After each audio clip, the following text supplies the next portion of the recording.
முன்னாள் ஒன்றியத்தினுடைய அமைச்சர், திருப்பெரும்புதூர் நாடாளுமன்ற உறுப்பினர், அன்புக்குரிய சகோதரர் டி.ஆர். பாலு அவர்களே, மெட்டா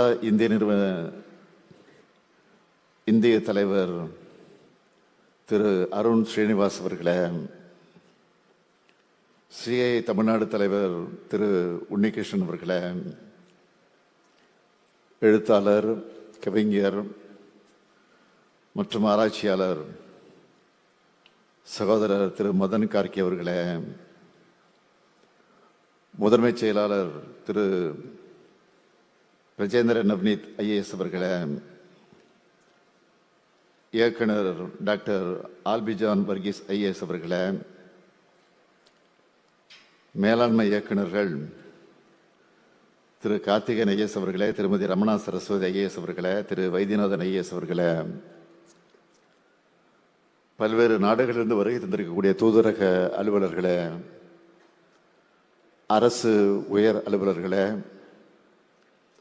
தகவல் தொழில்நுட்பத்துறையை சார்ந்த வல்லுநர்களே, பத்திரிகை மற்றும் ஊடகத்துறை சார்ந்த நண்பர்களே, உங்கள் அனைவருக்கும் என்னுடைய அன்பான வணக்கம். தமிழ்நாட்டின் டிஜிட்டல் எதிர்காலத்தை வடிவமைத்து வரக்கூடிய யுமேஜனின் 4வது மாநாட்டை தொடங்கி வைப்பதில் நான் பெருமை அடைகிறேன். சொல்லும் போதே தெரியும், நாம் ஆட்சிக்கு வந்த பின்புதான் இந்த மாநாட்டை நடத்த தொடங்கணும். அது இன்றைக்கு மிக பிரம்மாண்டமாக நடைபெறுவது மகிழ்ச்சி அளிக்கிறது. தமிழ்நாட்டின் தொழில்நுட்ப வளர்ச்சி பயணத்தில் ஒரு முக்கியமான தருணமா இந்த 2 நாள் மாநாடு அமையும் என்று நான் நம்புகிறேன். இன்று நாளையும் நடைபெற இருக்கக்கூடிய மாநாடு எந்த தலைப்பில் செஷன் ஏற்பாடு பண்ணியிருக்காங்கன்னு பார்த்தேன். கடைகோடி பகுதியும் டிஜிட்டல் ஹெல்த் கேர் மூலமா சென்றடைவது, கேமிங் துறையில் தமிழ்நாட்டை முக்கிய மையமாக முன்னேற்றுவது, வாட்ஸ்அப் கவர்னன்ஸ் தொடக்கம், அறம், பரிவு மற்றும் ஏஐ,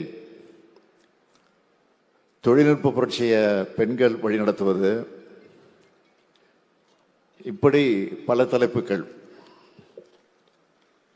எல்லாமே தற்காலத்துக்கு தேவையானதா, ரொம்ப ரெலவெண்டா இருக்கு. தொழில்நுட்ப வளர்ச்சியில் தமிழ்நாடு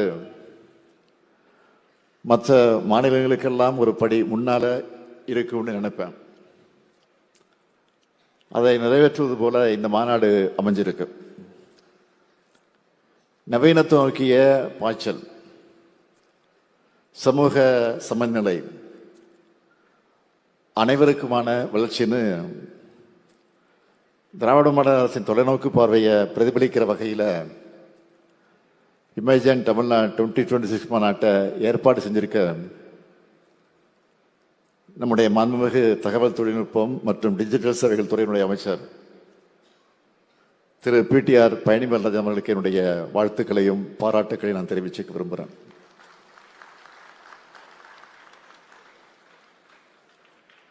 அமைச்சர் பிடிஆர் அவர்களை பற்றி சொல்லணும்னா, தமிழ்நாட்டை முன்னேற்ற பாதையில் அழைச்சிட்டு போகணும்னு தொலைநோக்கு பார்வையோடு செயல்பட்டு வரக்கூடியவர். இந்த மாநாடு தொடர்பாகவும் வீடியோக்களை வெளியிட்டு இதோட நோக்கம் எல்லாருக்கும் சென்று சேரும்படி முயற்சிகள் எடுத்தார். அரசியலையும் கடந்து நம்ம மாணவர்களுக்கும் இளைஞர்களுக்கும் ஒரு வழிகாட்டியாக இருக்கிறார். இப்போ கூட உலகம் உங்கள் கையில் நிகழ்ச்சியில் மாணவர்களுடைய சந்தேகங்களுக்கு எல்லாம் தெளிவான விளக்கங்களை தந்தார். எந்த சிக்கலான விஷயமாக இருந்தாலும், விவாதமாக இருந்தாலும் ரொம்ப எளிமையா, லாஜிக்கா நம்ம தரப்பை விளக்கி எதிர்த்தரப்பை திக்குமுக்காட வச்சிடுவார். அதுதான் அவருடைய ஸ்பெஷாலிட்டி.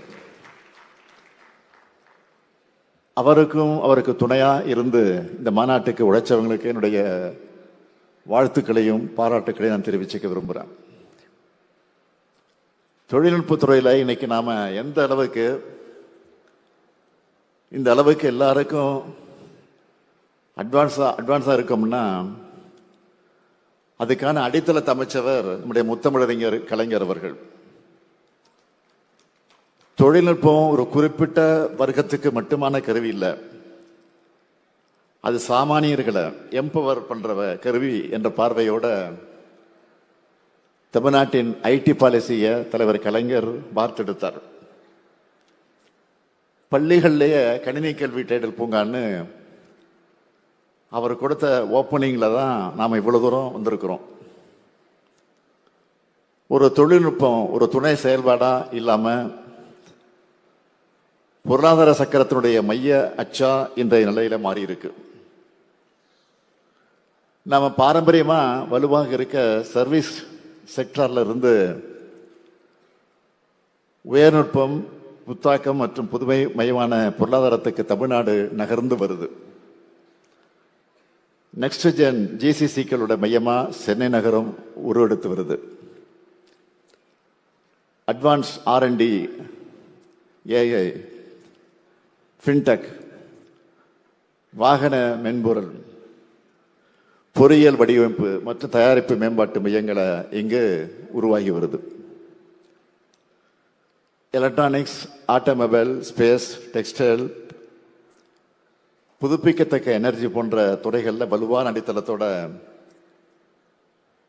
AI, ஆட்டோமேஷன் டேட்டா, அந்த டேட்டா பேஸ் மற்றும் டிஜிட்டல் வடிவமைப்பு ஆகியவற்றை ஒருங்கிணைச்சு மாநிலங்கள் உலக அளவிலேயே ரொம்ப குறைவு. இப்படி உற்பத்தி திறனையும் டிஜிட்டல் புதுமையும் ஒருங்கிணைக்கிற தொழில் சூழல் இயல்பாகவே அமைந்திருப்பது தான் தமிழ்நாட்டுடைய தனி சிறப்பாக அமைந்திருக்கிறது. ஆனால் இது தானா நிகழ்ந்துவிடலை. திராவிட மாடல் ஆட்சியுடைய வழிநடத்தின காரணத்தினால தான் இது உருவாகி இருக்கு. டெக்னாலஜியை வெறும் பொருளாதார வளர்ச்சி கருவியா பார்க்காம சமூக முன்னேற்றத்திற்கான சாதனமா பார்க்கிறது தான் திராவிட மாடல். பாலிசி லெவல்ல தொடங்கி கல்வி நிறுவன செயல்பாடுகள், நான் முதல்வன் போன்ற திறன் மேம்பாட்டு முயற்சிகள், ஸ்டார்ட் அப் நிறுவனங்கள், பெரு நிறுவனங்கள், உலகளாவிய தொழில் நிறுவனங்கள், பன்னாட்டு முகமைகள் வர எல்லாம் ஒரே பாதையில் ஒரே இலக்கோடு சேர்ந்து செயல்படுகிற தமிழ்நாட்டின் நிர்வாக கட்டமைப்பும் தொழில்நுட்ப கண்ணோட்டமும் தான் நம்ம வளர்ச்சிக்கு காரணம். டீப் டெக், திறன் மேம்பாட்டு திட்டங்கள், டேட்டா சென்டர் பாலிசி, ஆராய்ச்சி கட்டமைப்பில் தொடர்ச்சியான முதலீடுகள் இவையெல்லாம் சேர்ந்து ஐடி சேவை மையம் என்ற அடையாளத்தில் இருந்து முழுமையான தொழில்நுட்பம் மற்றும் புதுமை சக்தியா தமிழ்நாட்டை மாத்திர தெளிவான பாதையை வெளிப்படுத்தி இருக்கு. இந்த மாற்றம் ஒரு நகரத்தில் மட்டும் சுருங்கிடாம மாநிலம் முழுக்க சமமாக பரவுவதையும் உறுதி செஞ்சிருக்கிறோம். ஸ்டார்ட் அப் தமிழ்நாடு மற்றும் நியோ டைடல் பார்க் போன்ற முயற்சிகள் மூலம் புதிய பொருளாதார வளர்ச்சி 2ஆம் மற்றும் 3ஆம் நிலை நகரங்களுக்கும் விரிவுபடுத்தப்பட்டிருக்கு. கோவை, மதுரை, திருச்சி, திருநெல்வேலி போன்ற நகரங்களும் தமிழ்நாட்டினுடைய வளர்ச்சியில முக்கிய பங்குதாரராக உயர்ந்திருக்கு. நீங்க எல்லாரும் ஆச்சரியப்பட்டிருக்கிற மாதிரி ஒரு டேட்டாவை சொல்றேன். தமிழ்நாட்டில் இருக்க 38 மாவட்டங்கள்ல 32 மாவட்டங்கள்ல இருந்து வெண்பொருள் ஏற்றுமதி நடக்குதுன்னு ஒன்றிய அரசினுடைய STPயை வெளியிட்டிருக்கக்கூடிய புள்ளி விவரம் தெரிவிக்குது. திராவிட மாடல்னா என்னன்னு கேட்கிறவங்களுக்கு ஒன்றிய அரசு சொல்லுகிற இந்த தரவு தான் என்னுடைய பதில். தமிழ்நாட்டின் புத்தாக்க சூழலும் இந்தியாவிலே சிறந்த ஒன்றா இருக்கு. பெரும் ஐடி மற்றும் பொறியியல் மனித வளம், உலகத்தர கல்வி நிறுவனங்கள், பல சிறப்பு மையங்கள், இந்தியாவுடைய முதலாவது டிப்டெக் இன்குபேட்டர் எல்லாம் இணைந்து ஆராய்ச்சியிலிருந்து அறிவுசார் சொத்துக்கள் உருவாக்கம் உலக சந்தை அடைவு வரை முழுமையான பயணத்தை சாத்தியமாக்கி இருக்கு. இதோட ரிசல்ட் தான் இந்தியாவில் பதிவாகிற 4ல் ஒரு காப்புரிமை. அதாவது பேட்டன்ட் விண்ணப்பம் தமிழ்நாட்டிலிருந்து பதிவாகிற வகையில் நாம முன்னணியில் இருக்கிறோம். நிதி, நில நிர்வாகம், காவல், மருத்துவம், கல்வி உள்ளிட்ட துறைகளில் கோடிக்கணக்கான பரிவர்த்தனைகளை கையாளக்கூடிய மாநில அளவிலான டிஜிட்டல் தளங்கள் ஆகியவை மக்கள் அளவிலான டிஜிட்டல் நிர்வாக நடைமுறையில் சாத்தியமானதுன்னு நிரூபிக்குது. இது எல்லாத்துக்கும் எது மைய காரணம்னா நம்மோட ஆற்றல் மிக்க மனித வளம் தான். இதை அடுத்த கட்டத்துக்கு கொண்டு போகணும்னு தான் ஏஐ சந்தாவோட கல்லூரி மாணவர்களுக்கு லேட்டஸ்ட் மாடல் லேப்டாப்புகளை உலகம் உங்கள் கையில் அப்படின்னு சொல்லி அந்த திட்டத்தின் மூலமாக வழங்கியிருக்கிறோம். இது செலவுனோ இலவசனோ நாங்கள் கருதலை. தொழில்நுட்பம் எல்லாருக்கும் சமமாக கிடைக்க எதிர்காலத்தை நோக்கிய முதலீடாக தான் இதை பார்க்கிறோம்.